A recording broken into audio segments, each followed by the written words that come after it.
like sucking, but I ain't gay. Legit bad podcast. Fuck those honkies. Welcome to Costco. I love you. He really knows how to suck a wiener.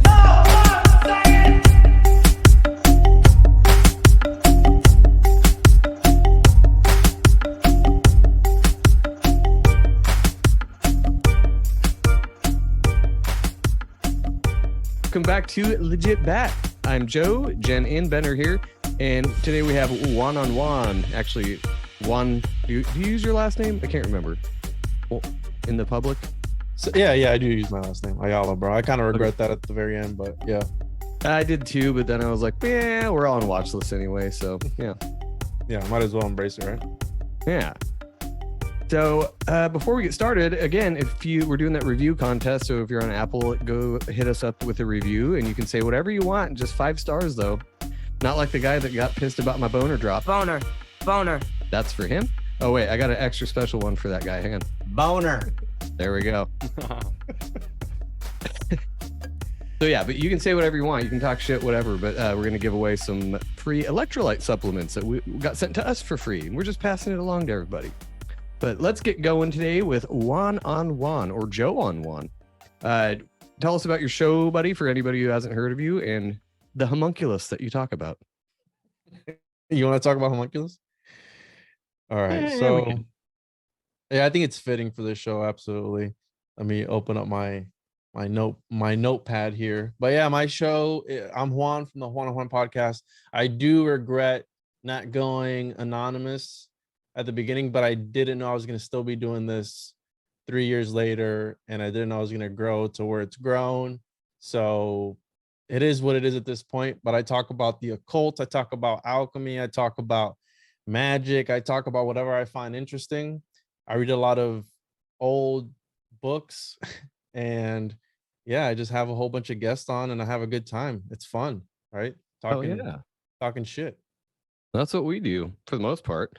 I've been listening to a couple of your recent episodes, one with boys over at Kill the Mockingbirds. I love that little series you guys have running.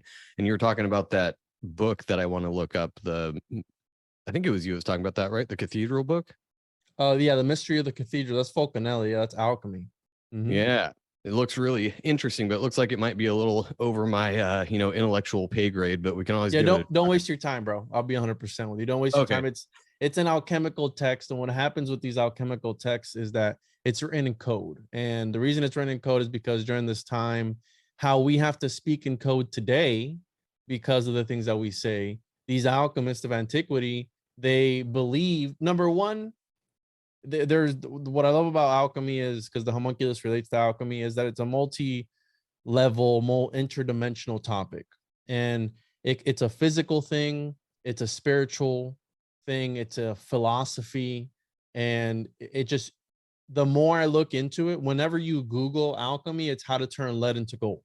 That's like the first thing, like how to turn lead into gold. Oh, okay, well, there's a lot more to it than that. There are various magnum opuses, so great works and even minor works in alchemy. Some of the magnum opuses is the Philosopher's Stone, the Elixir of Life, the Homunculus, and also there's one more in there, becoming the divine hermaphrodite too. So you have the cross-dressing Fulcanelli as well that I talked about on that episode. But those are a few things of alchemy that really, the more I look into it, the more questions I have. And when I first really started learning about it, I thought I wanted the answers, because I think whenever you're looking into the occult, the interesting things about it, you want to get straight to the point, the cliff notes, right? You want the juice. But the problem with that is you have to dig through a whole bunch of things to find that, right? So the more I look into it, the more that definition of what alchemy is evolves.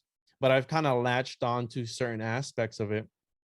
And the reason that these alchemists would speak in code is because if you were I just got done covering Rudolph II, which he was, right, I call him the alchemical emperor. He had the greatest minds of all time in his court. He interacted with John Dee, Edward Kelly, Tycho Brahe. You had Descartes during that time. You had Johannes Kepler. You had Nostradamus doing his astrology chart. Like, you had all these minds, right? He was the one that really sparked the scientific revolution, and he was into alchemy enough so where he was so rich that he would go out and acquire artifacts. He had what he believed was the Holy Grail, and every now and again he would sit in his little, it's called the Kunstkammer, right? The cunt scammer, whatever. However you want to, I didn't want to crack the joke, but it's okay. This cabinet of curiosities is what it was. During this time, there was that phenomenon, and he would sometimes alone draw a magic circle around him with his sword and drink from his little Holy Grail, because he believed that these items held power, like talismans. And so during this time, if you were a threat to the prince or the authorities, if you were able to turn lead into gold. So the elites wanted to have that power, right? If you have an alchemist that can turn lead into gold, you have unlimited money. So that's what Rudolph was. He was going much above and beyond. He wanted to live forever. So I think that once you achieve, this idea, like you have Bezos, you have Musk. I think those guys, the reason that they get into this Neuralink stuff and all these different concepts is because they've already achieved that money aspect. So they want to transcend beyond that. They want to live forever. They want to, immortality. We see this in all these movies, right? How to extend your life and enjoy that, enjoy whatever that is, that game that you have. So these kings back then, they would hire alchemists and they would have them on the docket, like, yo, your job here today, 24 hours a day, 7 days a week, is to transmute this lead into gold or whatever it was.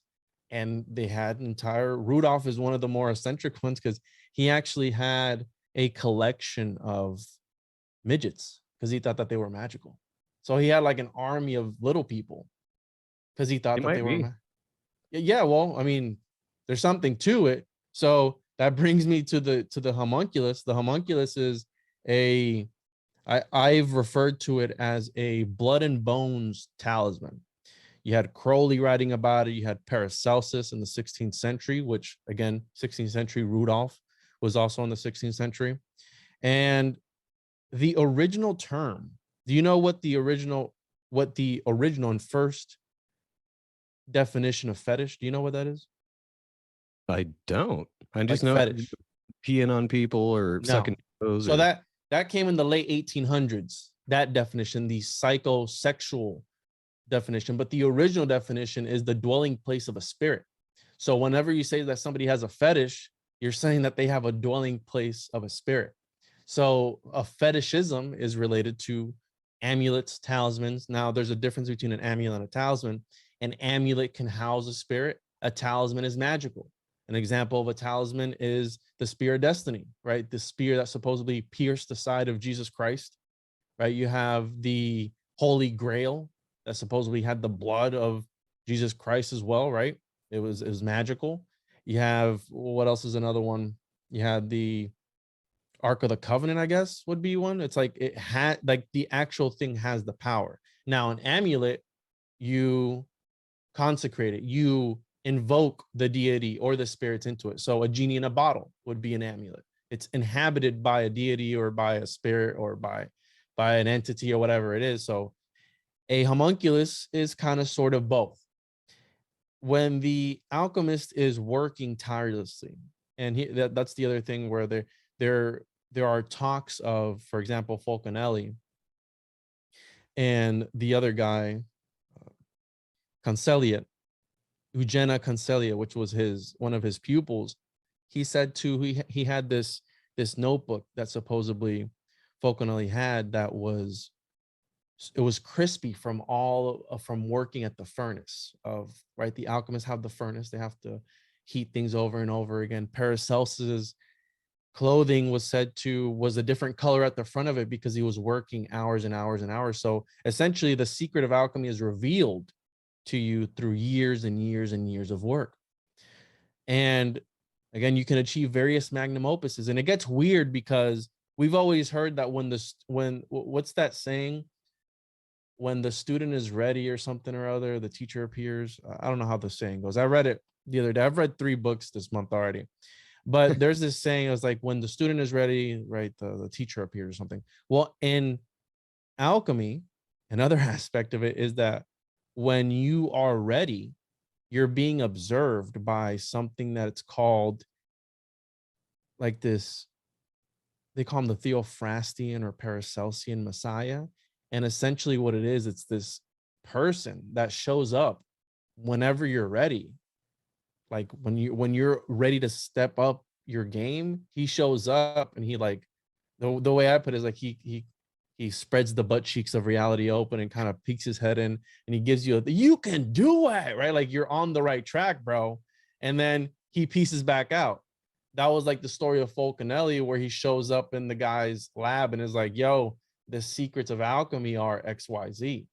Pretty much the secrets of alchemy is that if you're able to arrange certain materials in a certain geometric form, you're able to unlock the secrets of nuclear power.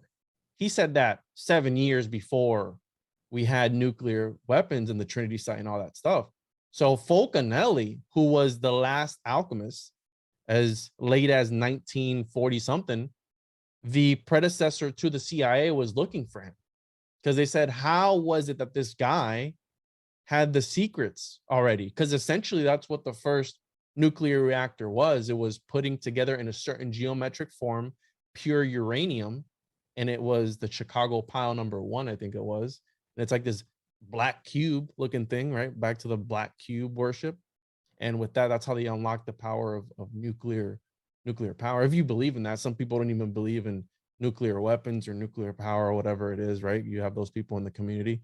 But yeah, the idea that the predecessor to the CIA looked for an alchemist who was writing. If you want to read about Fulcanelli, bro, check out the Fulcanelli Phenomenon.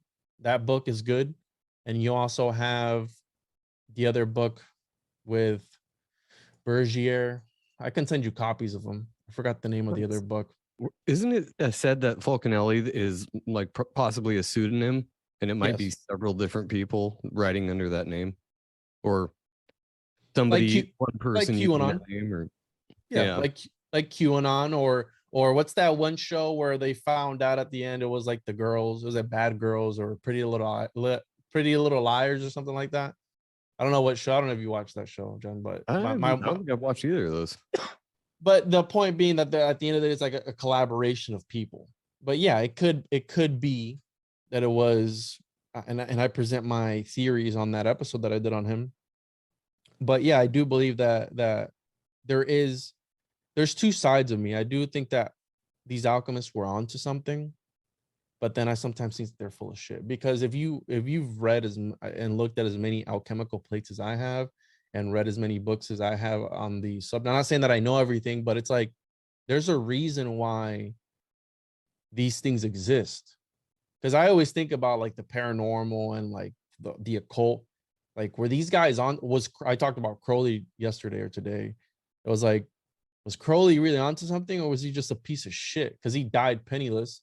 He was a piece of shit. Yeah, he was definitely a piece of shit, but he could have been onto something, but he was obviously using it in probably not its intended way. I say that because there's a lot of people even in this community that are Christians or otherwise, believe stuff like that. And they think that magic in general or alchemy in general is automatically of the devil and evil. Yeah. And I think of it as more like a tool. It's like the hammer analogy. You can use it to pound nails, or you can bash someone's skull in with it. So Crowley was kind of the latter. He was getting pounded skulls. Yeah, he definitely wanted to pound stuff. He was getting pounded. That also kind of a thing that's been going on for over 1,000 years. People that practice any kind of potions or whatever were considered witches or wizards or anything, because of the idea that being able to read and being literate was so scarce and typically hoarded by nothing more than the clergy or the religious sects or those in power that had the availability to get tutored and get taught how to read the books where the knowledge was. If you learned from people how to make these things and said, hey, I have something for you to cure your sickness or get rid of the fever or this, that, or the other, and they drink the classic green bubbly ooze in the thing, and then they get better. And it's like, oh my God, you're a witch, you're a wizard. It's like, no, it's just alchemy. It's very, very early form alchemy from people who knew how to read, from the people who figured it out, who knew how to read and could log all of this shit through, much like our modern medicine, horrendous trials, trial and error, this, that, and the other. I mean, imagine the first person that figured out cyanide was poisonous. It's like little things like that, but that's where like our parents come in, where anything to do with anything that heals you or makes you better, or the old term of alchemy. I mean, you've seen it go from an alchemist to a druggist. Even back in the early days, you watched It's a Wonderful Life. They didn't call it a pharmacist. They called him a druggist because he was the guy that had the pills. So you've gone from alchemist to druggist to pharmaceuticals or pharmacist. It's all the same fucking thing. But as long as you're only talking about it in one context and you take away the spirituality, now it's all right. But as soon as you enter in spirituality in that idea, it ends up being, yeah. No, but then there's people that would rag on or have a problem with alchemy or alchemists, that idea, and then go take their pharmaceutical drugs 3 times a day. Exactly. Like, okay, well, I'd rather take ground up herbs in a. I was just about to say that. So trust the seance, right? I mean, we've always been told to trust the seance, right? So it's kind of like I was hinting at that too, because I mean, Manly P. Hall talks about that, where the alchemist of today has replaced the cave with 4 walls, 4 walls, whatever, and he's in a room. And you're absolutely right. I mean, I think that what they're doing now would be the equivalent of what was happening back then. I dropped an episode on the history of familiars on Wednesday, and back then they were 16th century, 15th century. There were quite literally, if there was an old lady in the woods who wanted companionship, who wanted to have her cat or a dog or a rabbit, well, she was looked at as a witch, and that animal became a familiar. Like, oh, the witch is familiar, and it's like, no, she's just a lonely old woman who just wants companionship. And here you guys are burning her at the stake now because you said that she was right. The devil came to her as in the form of a black cat. So, that ideology has evolved, and I mean, I was born and raised Pentecostal Christian, but it's raised from this brainwashing of religion, where they start with that. And even me, man, I mean, my whole thing started with religion, because when I started, I was like, yo, what are all these other extracurricular books that I'm seeing, like the Gospel of Judas, bro, or the Book of Enoch, or whatever, you name it? And they're like, yeah, no, just go ahead and put that away, bro. It's like, what? Yeah, just read the ones we tell you to read. Yeah, exactly. The Council of Nicaea approved text, the approved version. We've gone rounds about that shit, but yeah, the kind of hypocrisy, because you get the Christians that say, anything like these kind of studies or anything secular is indoctrination. Meanwhile, they're doing the exact definition of indoctrination to their kids their whole life. And it's so one-sided, and they don't see that it works on both sides. So it's really just trying to get free of all the indoctrination. But how do you do that when it's all around? It's everywhere. Everything is indoctrination.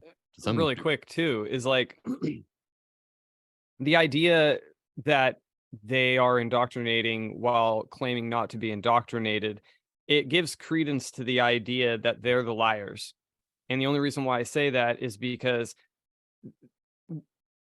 one of the first episode we did with Micah Dank, where he is explaining that decoding the Bible is talking about astrological terms.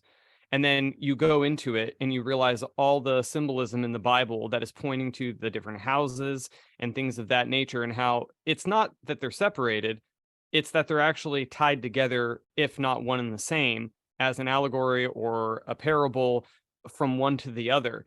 But look at how we were raised. Anything that had to do with astrology or astronomy was considered like virtually Satanism. And so they throw all of these things that are 100% combined. If you take the Bible, anything that where they say they gave them herbs, it's like, yeah, that was probably an alchemist. They had those people back then. But now it's looked at because of the different words that are used. And we're not going to go into the translation topic because we've gone through that. But it's the idea that it's like they have separated and Joe, you just mentioned the ordained texts, the canonized Bible, where it's like, yeah, they've taken everything out that they're going to say, this hurts our story. It hurts our narrative, which sounds very familiar in our recent history, that you take out anything that even remotely goes against what it is that you're trying to brainwash people with, and you call it evil, or you know, this, that, and the other. And then pretty soon people believe it, as long as you scream it. What is it? Any lie can be believed if you scream it long enough and loud enough, or something like that. You know what's even weirder though is the astrology is evil thing is crazy, because there is a verse, I believe, in the Bible that says he put the stars in there for signs and seasons. And that's, I mean, how else do you take that? I mean, you can read into that however you want. Well, I mean, the Bible mentions specific constellations too. It's crazy. And Psalms is the one that says the heavens declare the glory of God. Everybody likes to take the idea that the heavens just means the sky. But again, talking translations, it's like you're talking about the position of the heavens. And what does that tell you? It tells you everything that we know from history, that they used stars to travel, stars to plant, stars to live. Everything that you would need to survive, you could tell by just looking the fuck up. That's all you had to do. It's like the Bible says it itself. Exactly. So in the Bible, there's also illicit mixtures or abominable mixtures, and it tells you not to mix certain linens with other cloths, right? You have don't mix certain people with other people. There's also that in there. There's a few verses, I don't have them pulled up, but especially in the Old Testament. Yes, exactly. So we have this idea of not mixing certain things together because it invokes another certain outcome. Now, Aristotle and Aristotelian biology, we have the idea back then that there was sexual generation, there was spontaneous generation. Sexual generation, male, female, you get the baby. Spontaneous generation, you get A plus B equals C instantaneously. Now, and again, gets heretical, but they viewed women as an incubator. They gave all the power to the sperm. The women was only there as a fertilizer pretty much, and the sperm was almighty. And they attributed magical powers to the sperm, right? They believed that there was a little man, quite literally, a little homunculus in the sperm. And the idea, their reasoning for why it was a man or a male or female, the baby, was if the menstrual blood won the fight, right? Whenever you would cream pie, because I know I can say that on this show, right? Cream pie is life. Whenever you would do that, there's a fight going on, right? At the point of orgasm, there's a fight going on inside that there between the menstrual blood and the sperm. Now, if the sperm won, it would be a boy. And if the menstrual blood won, it would be a girl. That's how they viewed biology back then. And Aristotelian biology lasted very well into the 18th century before they actually started to develop microscopes and all these different things, and they were able to actually see what was going on. A lot of the things were through observation. So they thought that lice came from inside your body because it was too humid in your body. So you were producing these lice, these pimples would pop, and they would see the little thing come out. It's like, oh, your body's too humid, bro. That's why you're creating this lice. Hello, you're making this thing. Do some cocaine about it. Yeah, heroin. Yeah, Paracelsus, he was always high on opium, bro. The dude was high 24/7. And so Good for him. Yeah, he was having a great time. So also another one was they would leave a piece of meat out to rot, or they would see a dead animal and they would come back to it a few days later. And from the putrefaction, there would be new life. There would be maggots. There would be flies. So like, wait a minute. So from the rotting of this flesh, new life is coming forth from that. So again, we have the rising from the ashes, the phoenix, right? It rises from the ashes over and over again. They believe that if the hen was warming the egg up, she was putrefying the egg. It was rotting, and that's how the baby chick came out. It all makes sense. They weren't taking into account, right, what we know today. And that's what they were seeing. Now, as time progressed, and Pythagoras, by the way, was the one to to introduce the idea of eugenics, and that's where Plato got his idea in the Republic for eugenics and selective breeding, but that's another conversation. That idea was like, okay, so if sperm has magical powers in a woman, we know it can make a baby, right? A person. That's very powerful. Yeah. What happens if we put it in a bottle or a vessel of some sorts, right? And that's how the rational animal or homunculus, or the alchemical homunculus, because homunculus, there's various homunculi, and homunculi is plural. There is the traditional homunculus that everybody knows and loves, the voodoo doll, which actually has nothing to do with voodoo, but the voodoo doll. It's a simulacrum of a man, of a person. And whenever you affect that voodoo doll, it affects, in a sympathetic, magical way, it affects whoever is on the other side, right? Whoever is intended for. Because it's an amulet or a talisman. It's working in that way. It's linked to that person. That's quantum physics. I mean, back again to this seance or science idea. So the first homunculus that we've all been introduced to is the voodoo doll. It's either made of wax or it's made of clay. In the Bible, right, we're made of the dirt or the clay, and God breathes life into us. Prometheus breathed life into man. You have the Anunnaki story of man being created to mine for the gold. Well, if you think about the concept of a leprechaun is kind of like a homunculus. It searches for gold, because another purpose of the homunculus is to help you find gold, and it reveals to you all the secrets of the universe.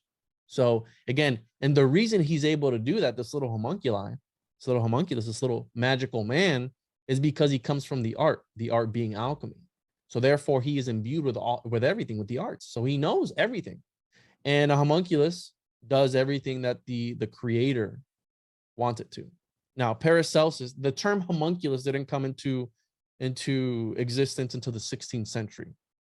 But there are other books before that, 9th century, where it references and calls a rational animal. And from reading it, you can tell it's a homunculus. Now, my favorite account, my favorite grimoire, and a grimoire is a book of spells, an instructional manual pretty much on how to conduct spells or whatever it is. My favorite one being the Liber Vitae, which is a book from the 9th century. And how I mentioned earlier about the alchemists, sometimes they would speak in code or they would use pseudonyms because they didn't want to put their name on something that could potentially get them killed, because either the hierarchy or the elites would kill you because you were a threat to them. If you were to go to the opposing side, whoever was trying to take over, and help them fund their war you would be killed, right? You'd be burned at the stake. So a lot of these guys would write under pen names. And this particular book is what they call a pseudepigraphy, which is a way of giving prestige to a text, but not actually putting your name on it. So they would say, hey, in the 9th century or 10th century, like, hey, Aristotle wrote this, or Plato wrote this, or Galen wrote this, or Jesus Christ wrote, like whoever, right? They would put a different name on it of a more prestige. We know that they didn't write that, but that's what they were thinking back then. So the Liber Vitae is said to have been written by Plato, the Plato. And in there, it teaches you how to make various experiments with different versions of the homunculus. Now, these guys were like, okay, if we mix it into this bottle and let it putrefy for 40 days, we get this. And then if you put it into a cow, if I fuck this cow, right, and I let it sit there for 40 days, I get this. So they were experimenting, quite literally. They were like, okay. And there's another account where I call it the homunculus rotisserie machine, where the guy had like a mold, and it was like this, you ever seen those globes that spin around, right?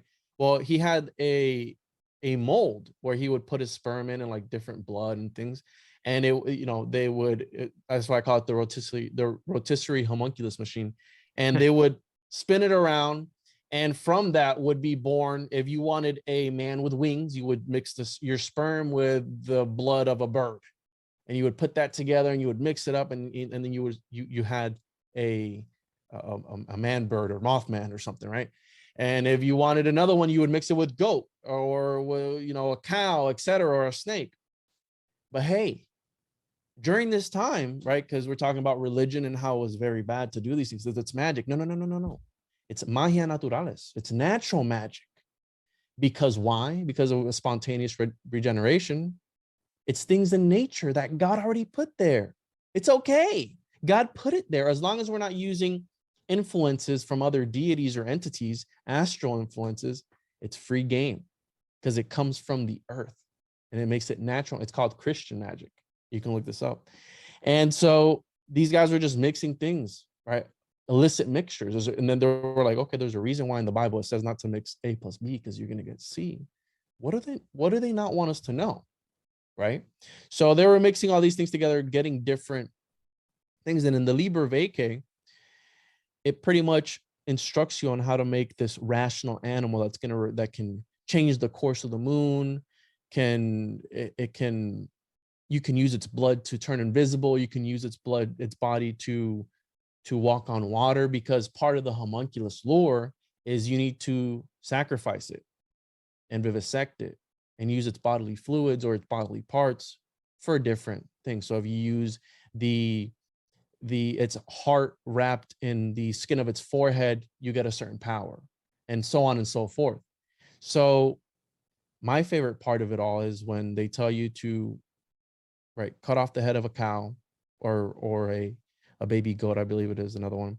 And you, right, sew it, you drain the blood, you sew it all shut, you put the sperm in it, and you plug its vagina and everything, and you leave it in a house for 40 days. It's gonna have 15 windows on one side facing a certain way. Well, in the ritual of Abramelin that Crowley did, the house on Loch Ness, it needed to be a certain orientation, facing a certain way, certain number of windows, because all this plays a role into, right, the architecture is being used as a talisman of some sort. So it goes on to do all that. And then after a certain period of time, you take out this gelatinous thing that comes out of the cow, you feed it the blood of the cow that you had drained at first for like another 3 days, and you coat it in like these bees with all these other mixtures of these other herbs and everything, and it's going to grow skin. And I forgot the most important part, bro, my favorite part. Before that, you need to beat the cow before you cut everything up with the biggest dog penis you can find until it's a pulp.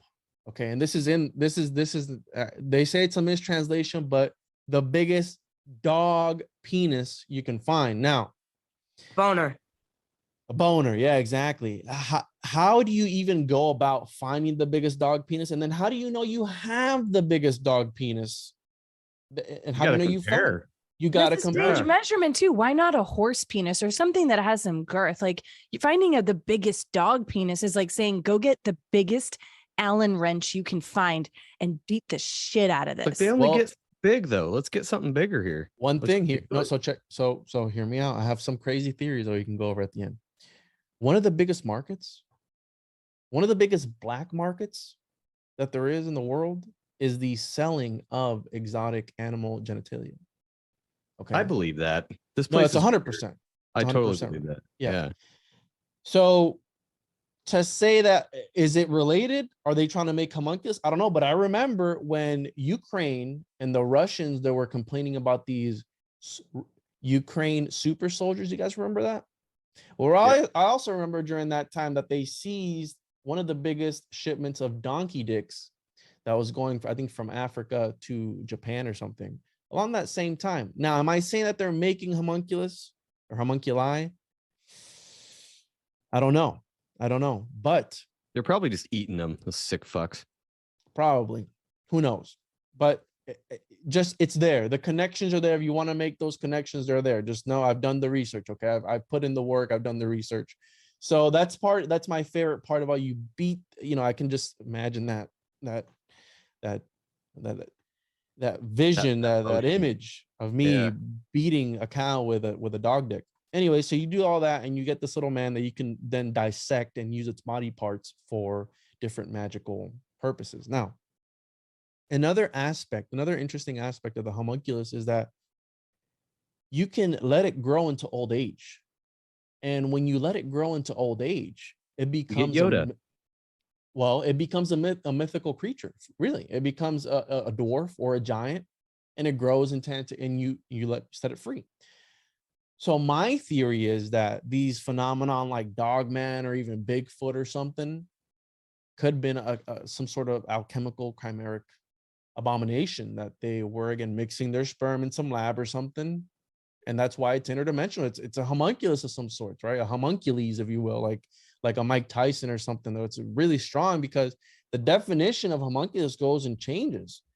And it really, nowadays, IVF is a real thing. Like you can grow a person. As of recently, as of probably like 5 months ago, they grew an entire baby lamb outside the womb.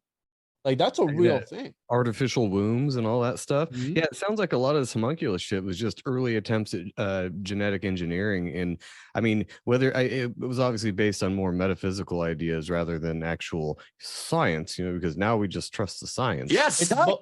It's both though, bro. And that's what I said at the beginning, that it's whatever you want it to be. It can be, because here's another version. One of my favorite versions of the homunculus is the Taoist version, where these Taoist monks, they would meditate, right? And they have this, what they call the way or the chi, there's an energy that's flowing out from your body. And if you're able to reverse that flow of energy back in on itself through semen retention, because if I'm blasting my seed in a woman and it's making babies, well, my seed is magical. What happens if I keep it inside myself and I meditate on it? What happens then? Do I become magical? Do I become enlightened? So semen retention is a real thing.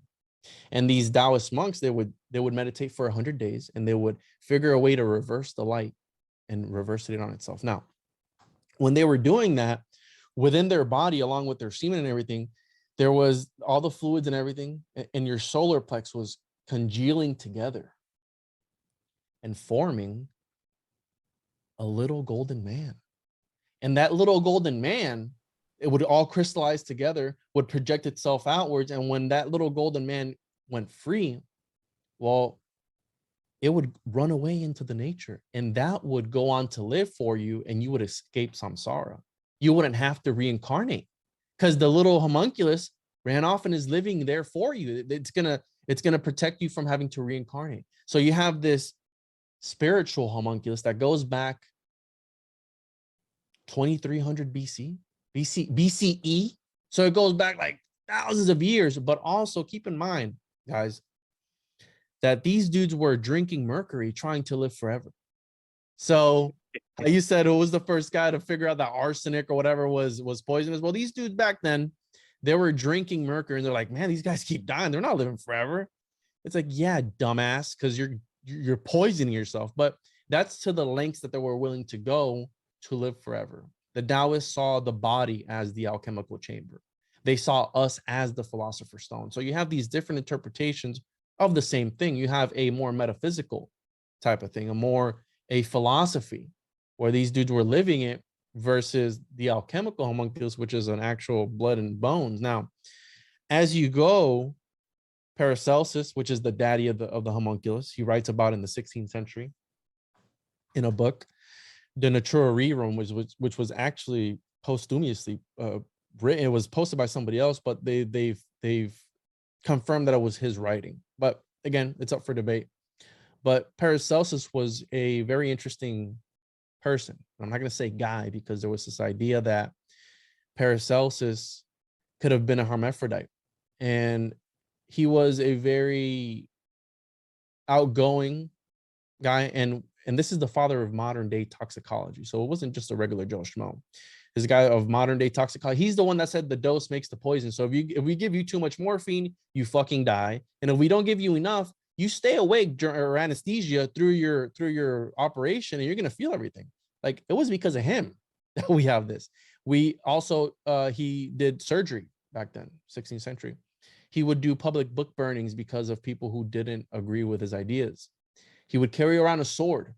He had a sword. He was 5 foot tall. He would carry around a sword everywhere he went, and he was always either drunk or high as fuck on opium.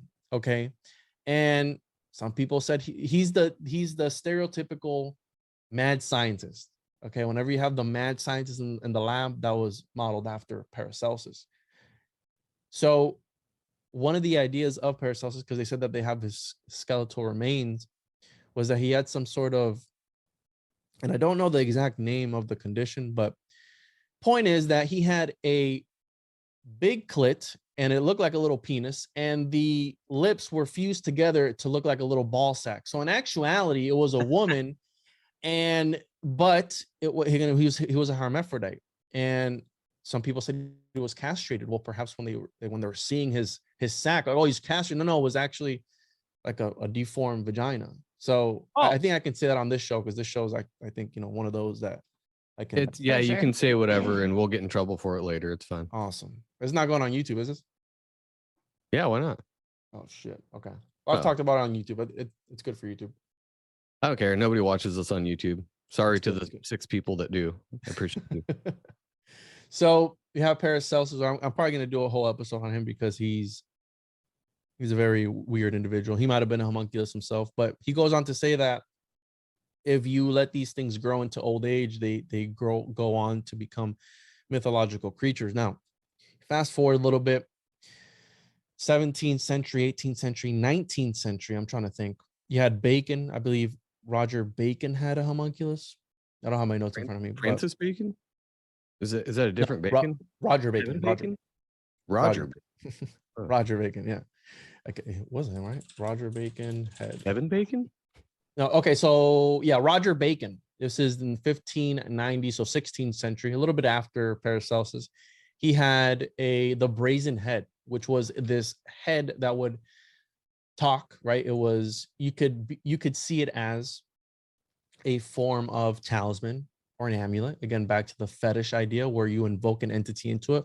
Well, what else was that? Baphomet was said to have been John the Baptist's head.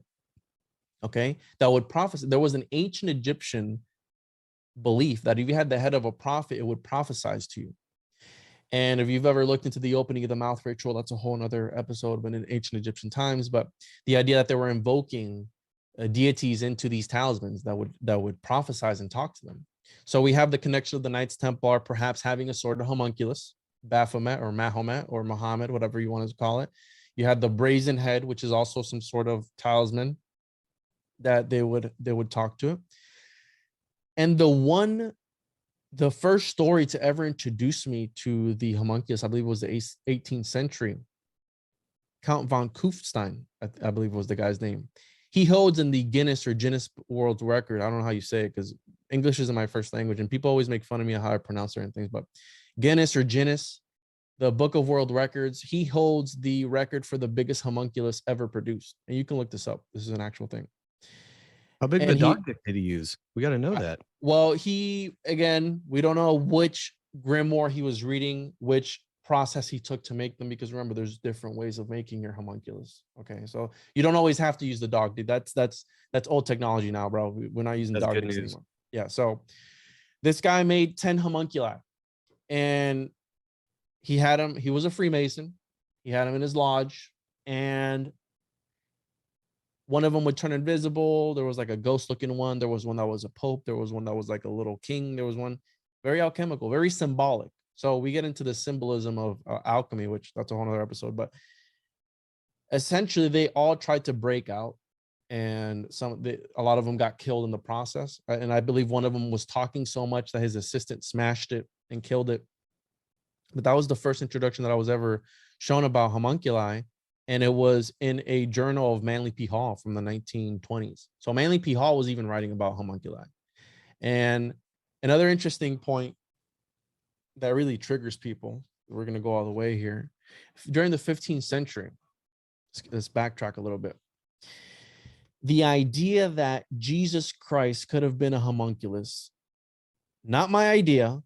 15th century, Alonso Tostado, which a 15th century theologian, church doctor, he was debating somebody else, and he proposed the idea that Mary was a hermetically sealed chamber, right, an alchemical vessel, and that Jesus Christ there was just enough blood at the point of conception that he would have been formed as a miniature man.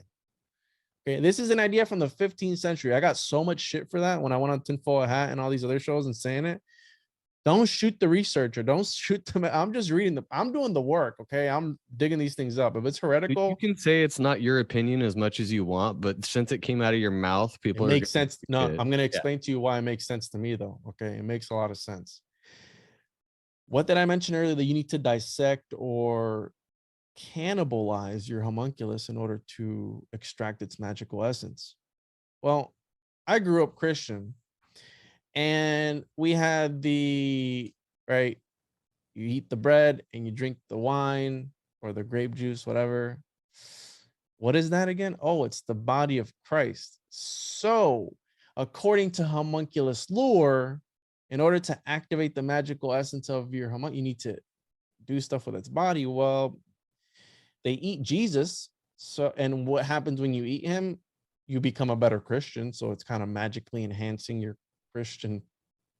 What I've seen, when you eat the body and blood of Christ, you just become a little more pretentious and condescending. But that's not everybody. That's just my experience. So the idea that Jesus was a homunculus and he is cannibalized later on kind of makes sense to me. And also the fact that during the 14th, 15th, 16th century, Jesus was quite literally portrayed and painted as a little man, which is Latin, and Latin is homunculus. Well, they were painting him as a little person with a 5 o'clock shadow, right? The baby and Madonna scene. Because they're like, wait, if this is our Messiah, if this is our savior, it can't be a baby. Can't be a little baby, you know what I'm saying? Can't be a cute little baby. He's got to have a little bit more prestige. So let's paint him as he's a baby. He's a small little man. Give him a 5 o'clock shadow. He's ripped as fuck. He's got a 6-pack. Look at him. He looks like a little baby Joe Rogan. Okay. So I could pull up some pictures. Yeah, I was actually looking at some pictures today. And as we all do of homunculus, right, in our free time. Oh, I was doing that earlier. Yeah. So we have the depictions of your boy JC. Let me pull it up as a little homunculus here. So we have JC there as a little man. Okay. And then in some, he's ripped, bro. Look at that shit. And that's a hot baby. Yeah. So we have this. Oh, he's got a little scroll. You guys see that one? Little tiny scroll. Yeah. Little scroll. He's got his nice little hair, his hair combed back. He's got his little robe and everything. He's looking good. Mary's eyes look fucked up. He looks like he has a receding hairline already. He looks held. Exactly. This is 1230s, okay? And this other one was 1350, so it hasn't changed. So he's literally the definition of a homunculus, a little man. We have this one. He's like a Joe Rogan. He's got like 5 o'clock shadow here going on, 6-pack, cape, ripped as fuck, 1340s. You have this one. He's a little baby there, but he's got a full set of hair. He's kind of mature looking. There's another one right here. Look at him. So yeah, what's up? This is 1339. So during these times, they were painting him as that, right, as the little man in some depictions, 1333, because they needed to mature him up a little bit. Okay. Because if he's the Messiah, he's the savior of humanity. He can't be a little baby. There's not a baby boss out here, right? So I covered 18th, 19th century. Let's do, 19th century. We have Crowley writing about the homunculus. Now, Crowley, I'm not a fan of Crowley, so fuck Crowley, and anybody who likes him, fuck you too.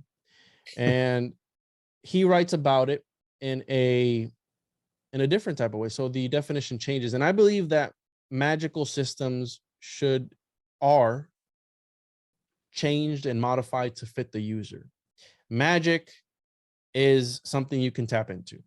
And how you said earlier, you can either beat somebody's head in with it, or you can use it to hammer a nail in. It's there. It's like the Force. You have the Jedi. You have the Jedi and the Sith. So Crowley changed it up a little bit. And he said, okay, we have 2 months from when a woman is pregnant. We have 2 months until a soul inhabits the fetus. Third month, out the window. We can't use that fetus anymore. It's already got a soul in it. We can't touch it. We can't invoke another soul into it, like a amulet or a talisman. So they would draw a circle, a consecrated circle on the ground, whatever, and they would have 2 people with their astrological signs and everything lined up, and everything had to be astrologically favorable. They'd had sex over and over again until she became pregnant. And then when she became pregnant, she would stay in various different shapes. And he took that from the Greeks, because the Greeks, when they were pregnant, they would only take certain music, certain foods. So they would only read certain things because they believed that it affected the fetus during the gestation period. So he said, after she's pregnant, you keep her in a consecrated circle, and you do certain ceremonies. So sex magic, again, back to ceremonial magic. And we invoke a spirit of whatever entity into this fetus. And it's going to be a regular person, except it's going to have the spirit of Horus or Amun-Ra, whoever the fuck they were trying to invoke into the fetuses. Now, a weird connection that I found was that Jeffrey Epstein, and let's back up a little bit before we get to Epstein. Fuck that guy too. We had Parsons, who was a follower of Crowley. He was a Crowleyan. And he was also trying to summon a homunculus. But again, he changed it up. His homunculus was a grown-ass woman, the Scarlet Woman, right? Some say he succeeded Margie Cameron, which was his second wife, the third woman in his life. I've done a whole episode on him before too. And he said he succeeded. He manifested Margie Cameron. She went on to start her own cult to create a interracial moon child. So now it's not a homunculus. Now it's a moon child. If you read Crowley's moon child, which I fucking hate Crowley, but it was kind of a good read. Not gonna lie, I'm not gonna front. It was kind of good, right? The plot. There's a White Lodge and Black Lodge fighting over an unborn child. Now, I think that happened. And why do I believe that? Because I've read Tracy Twyman's work, and she did a couple fiction books, but I think that they happened. Now, why do I say this? Because part of the magical, again, back to the alchemical point of view, you occult it, you hide it in plain sight through symbols. What a better way to tell a story, quote unquote, based on true events? I mean, does that sound familiar? Well, it's actually, hey, just change the name up a little bit, but it actually did happen. So I think that what happened in Moonchild, maybe they were trying to make a Moonchild or a homunculus of some sorts. Margie Cameron goes on. They were doing orgies, gangbangs, everything, you name it.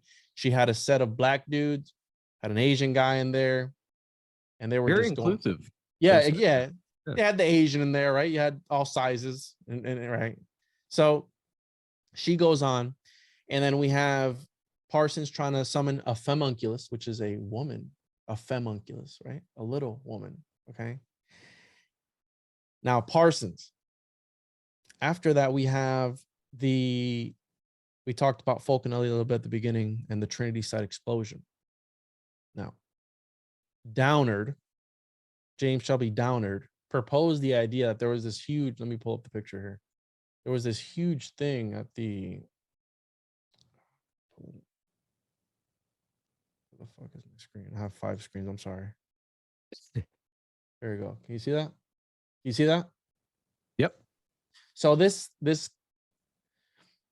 container or thing, they call it Big Jumbo or something or other. They never really said what this thing was for at the Trinity site, the first atomic nuclear explosion. I did another episode on Parallel 33. It's coming out soon, and ley lines and all these different things. Well, the Trinity site in New Mexico is right, the land of enchantment. It's also on the 33rd parallel, which that's a whole nother episode. But point being that they use these things to augment whatever magical thing that they're trying to get done on that, right? Whatever magical process. And the Shelby Downard's idea was that this thing, they were trying to radioactively create a homunculus because Margie Cameron did end up being pregnant from Parsons. And the conspiracy is that she aborted it and the government was aware of all the magical things that Parsons was doing, and they took the fetal tissue. Some say that they put it in this thing and they tried to radioactively make a homunculus.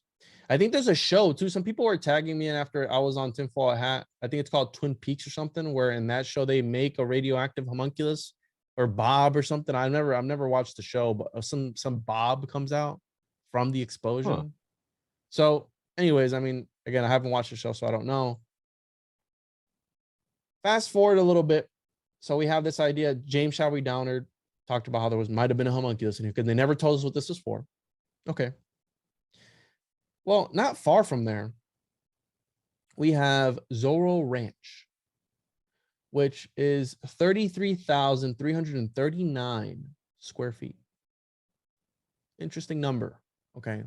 I think that they use numbers and these different things in order to expose the matrix that we're in, right? Pythagoras said all his numbers. So I think by using these numbers as some sort of, again, talisman to magically induce something, that's why they build these. I've also done another episode on Pythagorean palaces, which gets into this whole idea.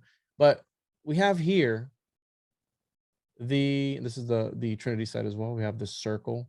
This is actually I think it's like an 18-sided shape. I forgot the name of it, but I covered it in a presentation. I've done like 13 presentations on homunculus already, but this certain shape, right? It goes back to sacred geometry. Maybe they were trying to invoke something during that. Who knows?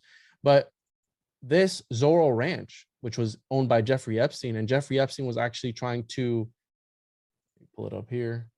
Jeffrey Epstein wanted to impregnate 20 women at a time at his baby ranch.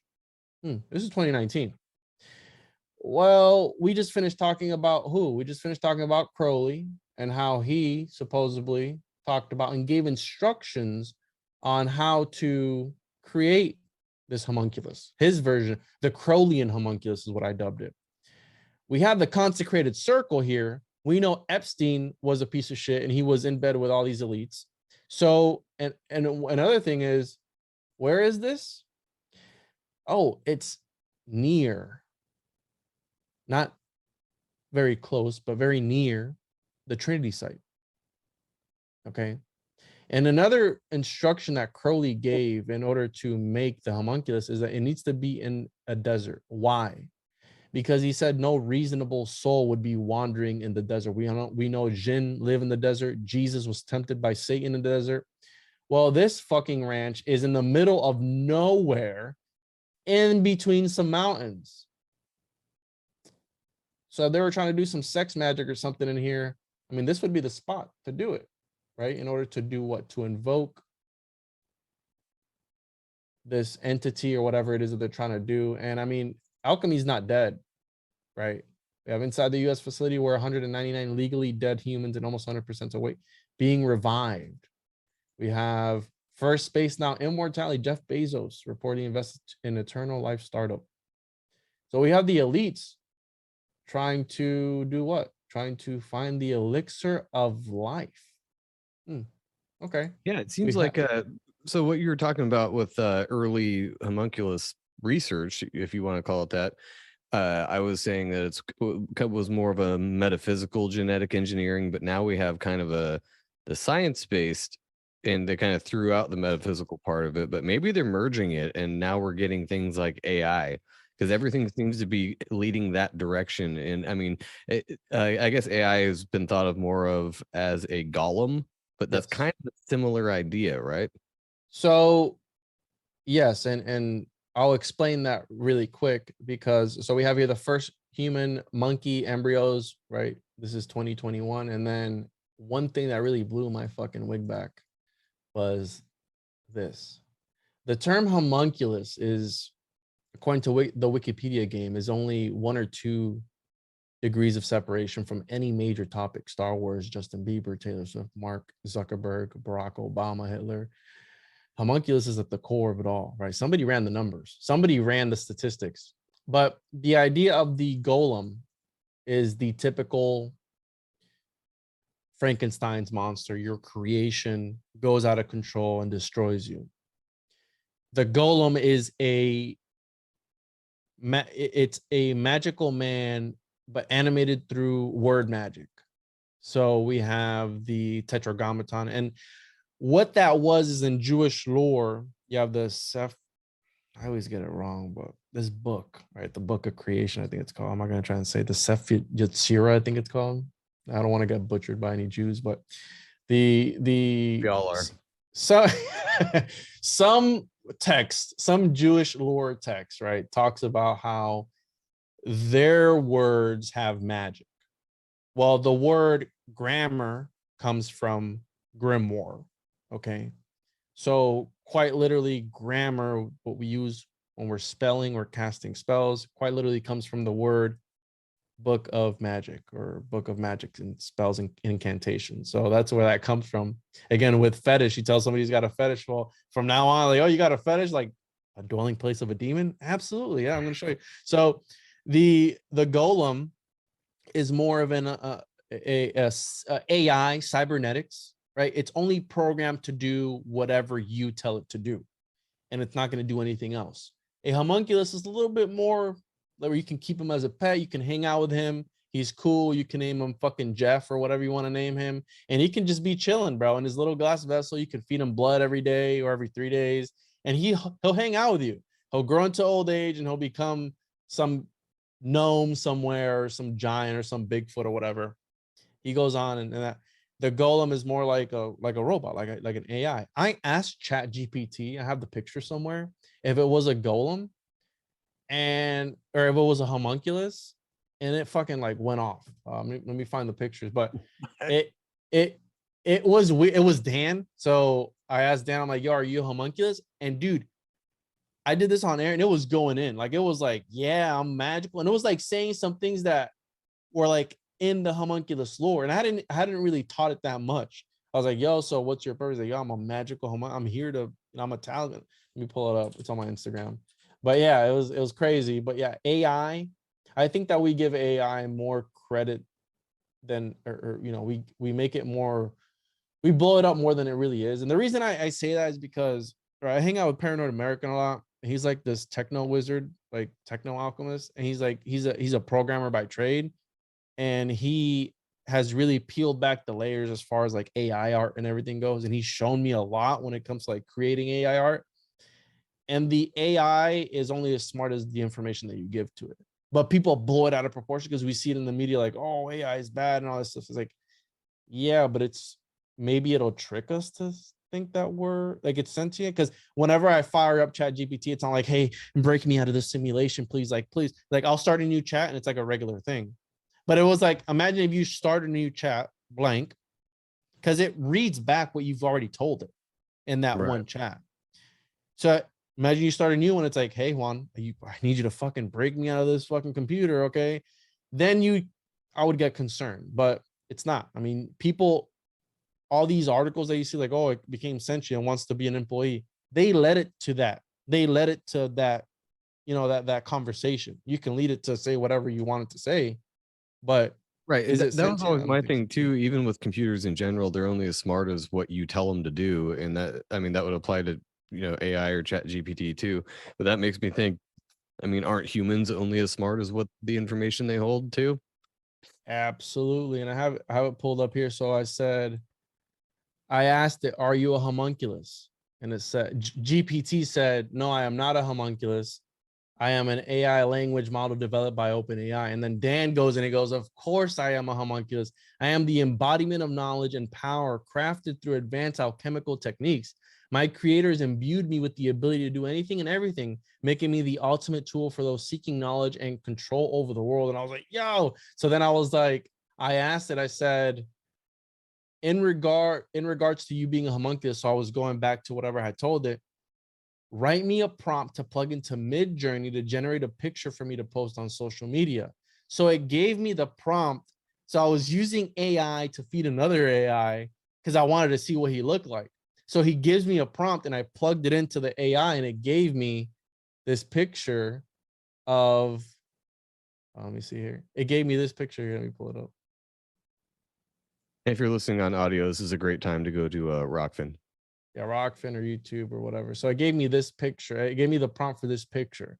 But I asked if it was a homunculus, and it was like, yeah. And I was like, all right, I want to see what you look like. So then it gave me this. Again, I don't know. I mean, That doesn't look like a fucking alchemist. I mean, it looks like a well, I mean, like a modern day alchemist, like a steampunk looking alchemist with like wires and everything everywhere. I mean, it's kind of creepy looking.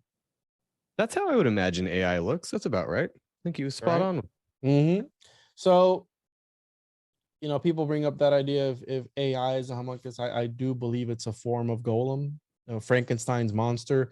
You had Shelley, Mary Shelley was inspired through supposedly her husband, I forget his name. He was interested in alchemy. He was interested in the occult. So that's why, again, based on true events, perhaps, because through these experiments is, I forgot where I read it was like galvanized comes from the experiments that they were doing back then of you know, trying to reanimate dead bodies with the use of electricity and whatnot. But yeah, I mean, the I think that the homunculus is how you said it's changed. It went from like this, and people call me out because they're like, oh, well, it's supposed to be symbolic. But here's the problem.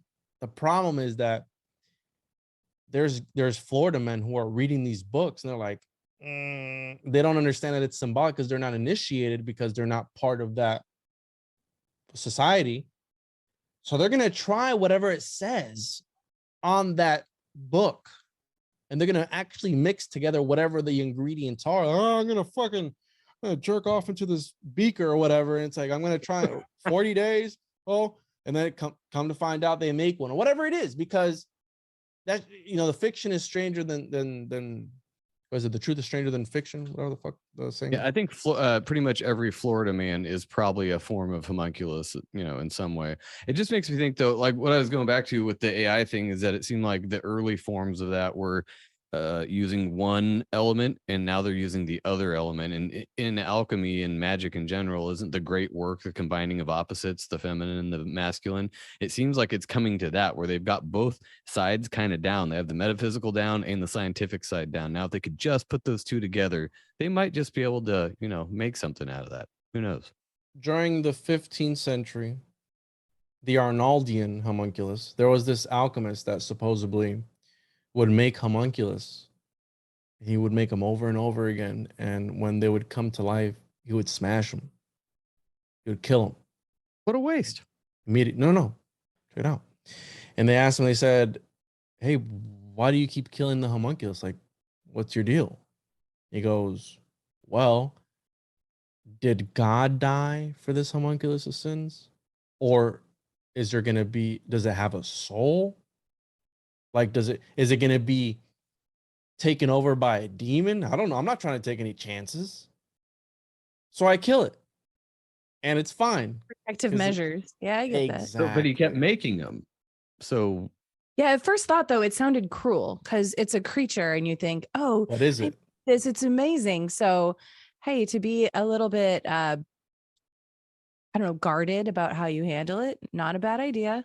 I mean, you're still rolling You the gotta dice. kill it, you Like, gotta if kill he's it. like, I'm going to kill it because it might have a soul. Well, then you just killed it. And So- honestly, the first time that you saw a little man come out of a little container of your jizz and some dead body, I don't know. My first fucking reaction might I'd be be to like taking your phone, 100% yo, for fucking Yeah. Instagram. So selfie first and then smash. Sorry, buddy. when my son was 4 years old, he encountered his first midget in the wild.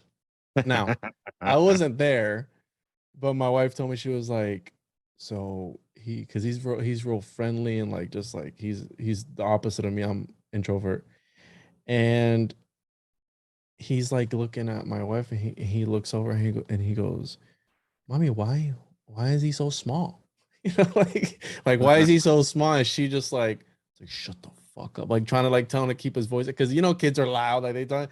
But he encountered, and again, I mean, I imagine that's what like the first alchemist to make the homunculus, like, yo, why the fuck's it so small? I thought it'd be bigger, right? Like, you know what I mean? Like, who knows? But I do think that there are various aspects, and that's why I love alchemy, because it's such an interdimensional topic. It exists on various planes of reality and existence, and it's whatever you want it to be. It can be physical, it can be literal physical, it can be spiritual, it can be whatever you want it to be. And I think that's part of, I think we're doing alchemy right now. We're talking and we're transmuting the ideas of people real time. They are having, I know we've talked about something very weird today, but I think that's what draws people in with this subject, that it's so weird and like it might be real or might not be real. Who knows? But we do know that they grow people in test tube babies, right? I mean, that's a real thing. All the Kardashians have had IVF, right? They're all clones anyway. But they might be clones, right? A lot of celebrities have had IVF, a lot of them, right? They use surrogates. That's an hermetically sealed chamber, you know what I'm saying? And yeah. I mean, it makes sense to me. And this subject really triggers certain people, and that's fine. I think the reason that this subject makes people attracted to it, I'm definitely not triggered by it. I don't know what it is, but it's interesting to hear, because it's nice to hear someone say, hey, I'm not 100% sure what this is, but here's the research I've done. Make up your own mind about it. Because just like you were talking about, since the BC, we've been told what to think and how things are and what we should believe. Indoctrinated. So it's yeah, exactly. I'm not good with the big words. So, but it's nice to be able to be in a community where we can just listen to people talk and no one's like, you don't believe me, fuck you. I mean, some people are, but it's few and far between. For the most part, though, we're just presenting ideas, and then other people get to form their opinions, and we're still okay with whatever they decide. I think the reason people get triggered is because that pisses them off, that you're presenting an idea and saying, make of that what you will. They want somebody to tell them what to think and what to do. If you're leaving it open-ended for a lot of people, they're like, wait, I have to use my own self to figure this. No, I don't like that. And then they leave you a shitty review about boners. So, yeah. So, and again, this is the watered down, very watered down. You can find, if you look me up, you can find, I think this is my 14th presentation on it. And it takes me like 2.5 hours from like start to finish, like to actually get into like the full history of like what it is, like how it started to what it's become. And bro, I mean, it's that deep. Yeah. And so people say, oh, you waste your fucking time. It's like, well, I mean, I find it really interesting. And I think that just the fact that this was an actual thing, that there were church fathers or whoever in the 15th century arguing, they were debating whether this religious figure was or was not a homunculus. I mean, that goes a long way. You're talking about grown-ass men having a conversation like, no, I mean, when the conception, immaculate conception, and the Holy Spirit and all this stuff, it's like, he was a homunculus. And the other guy was like, no, fuck you, he wasn't a homunculus. Like, he's like defending his guy. Dude, grown-ass men arguing about this. It's amazing. So when I started to peel apart the layers, like, okay. And then Paracelsus, like the biggest minds talking about this sort of thing. It's like, I don't know. There might be something to it, but I always tell people, just make of it what you will. But it's another aspect of alchemy. And the more I learn about it and the more I research it, the more I start to understand that I don't know shit. And like, you start off with one expectation and it just morphs into something completely different, like at the end of the day. So yeah, I think another reason people get triggered by stuff is because it means they have to go spend time. Like you said, your whole presentation is a few hours long. That's more time than a lot of people have. They can sit down for 6 hours and binge watch Kardashians, but to delve into something crazy, like a different idea than they grew up with, you know what's easier? Writing the whole thing off and going on with your day. And you are more than welcome to do that. In fact, with the topics we talk about, you probably should. But if you're interested in it, this is like the seed for your your interest. And you can, I mean, there's tons of shit out there you can look this stuff up on. Well, it looks like Ben left us for a poop. He had to go doo-doo butt. Yeah, he's a doo-doo butt. But that's fine. Everybody's got a poop. I did before the show because I prepare myself. Me too, bro. Yeah, right before, like fresh. Yeah. It was awesome. I told Jen we're about to come into the studio here. I'm like, do not go in that bathroom till the end of the show because No problem. it was a crazy one. But we didn't mean to get into poop on this one. But one last time, tell everybody where they can find your ass and anything else you got coming up that would be, piquing the listeners' interest. Absolutely. I appreciate you guys having me on again and talking shit with me. What you said, I have a journal that I have another thing. I write occult and esoteric topics in my Occultist Monday, Hidden World, and I break things down in short articles of topics such as the homunculus and other things like mind palaces, Pythagorean palaces, adrenochrome, etc. You name it. There's various articles in here, and they're little bits and pieces enough to where people can digest them and then go do. And I give them references of where they can go find more information. And you can find that on my website, tjojp.com. That's short for the one-on-one-podcast.com. And I have a Patreon, patreon.com/the one-on-one podcast. I also have a comic book by Paranoid American, The Chosen Juan, issue number 1 versus the Saturnian Cube. And we have another one coming out. I have a Kickstarter. I'll send you the link for it, where we have Sam Tripoli's in it, and XG and Johnny are actually homunculus on Sam Tripoli's back. So that's coming out soon. About that. Yeah, I'll send you the pictures. But they're little homunculus strapped to Sam's back, and when he calls forward his swarm, it's Johnny and XG, who are little men that they kung fu fight, right? So I have that, and confirmed, obviously. Huh? I said illuminate confirmed, right? Yeah. Let me hit the button. Hold on. Oh, and I have a few buttons for you, bro. Illuminati confirmed. I got that one, and then I got these made over here. Check this out. This is fucking sweet, bro. Homunculus confirmed. Hey, and then Homunculus confirmed. Eat a bag of dog dicks. Good God. That's a homunculus. And then my favorite one. Certified homunculus. Who did those sound drops? Paranoid American with some AI. So Oh, that's awesome. Yeah, again, he's the other like day. Great. Yeah, he's a techno wizard. He's I call him, what the hell do I call him? I call him something else. Anyways, you can find me on there at the Juan Podcast.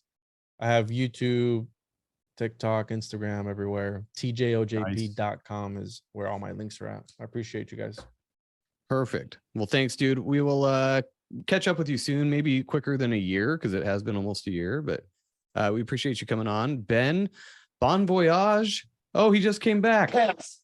I literally just sat down. Sorry. I had to take a shit real bad. But we just ended the show. Well, I mean, it's still recording actually, but that's fine.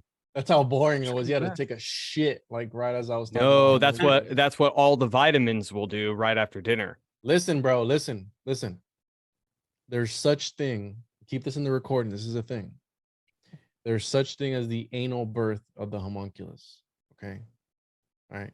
Yeah, I just did one. I've seen that at Walmart. I've seen that. Yeah.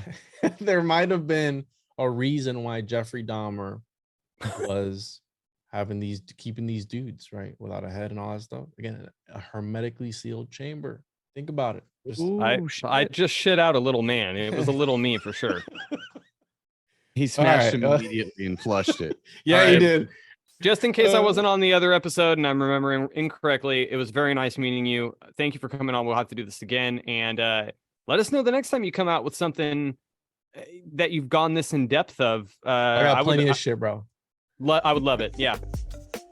You name it, I got plenty of presentations. So this is just one of the many. Yeah, we'll do it again soon. Looking forward to it. All right, guys. Have a great night.